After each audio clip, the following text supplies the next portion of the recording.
Savez-vous que le mot « management » est un mot qui a une histoire particulièrement intéressante? Alors, il s'agit bien entendu d'un mot anglais. Mais ce mot anglais vient lui-même d'un vieux mot français du XVe siècle, « ménagement », emprunté à l'italien « maneggiare » et d'origine latine. Au XVe siècle, « ménagement » était en fait un terme d'équitation, signifiant « tenir en main les rênes d'un cheval », terme qu'on retrouve aujourd'hui dans le mot « manège ».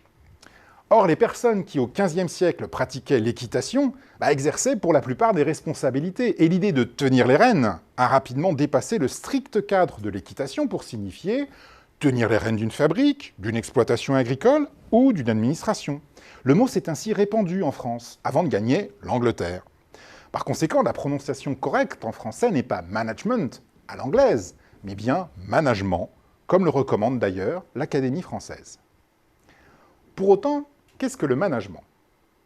Alors fondamentalement, faire du management, c'est avoir la responsabilité d'une action collective. Or, il existe un intéressant paradoxe de l'action collective. D'un côté, aucun d'entre nous n'est aussi intelligent que nous tous. Aucun d'entre nous ne pourrait à lui seul construire un Airbus A380, mettre au point un vaccin ou gérer une banque.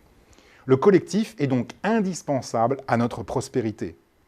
Malheureusement, d'un autre côté, le QI d'une foule est égal au QI le plus faible dans la foule, divisé par le nombre de personnes dans la foule.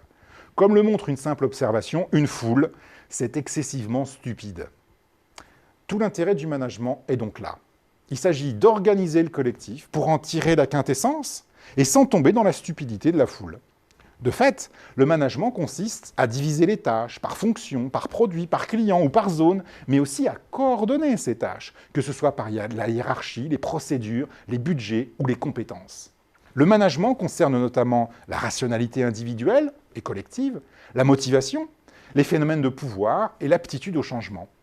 Il consiste à rendre l'action collective efficace et efficiente. Faire du management, c'est accepter d'être responsable du travail des autres.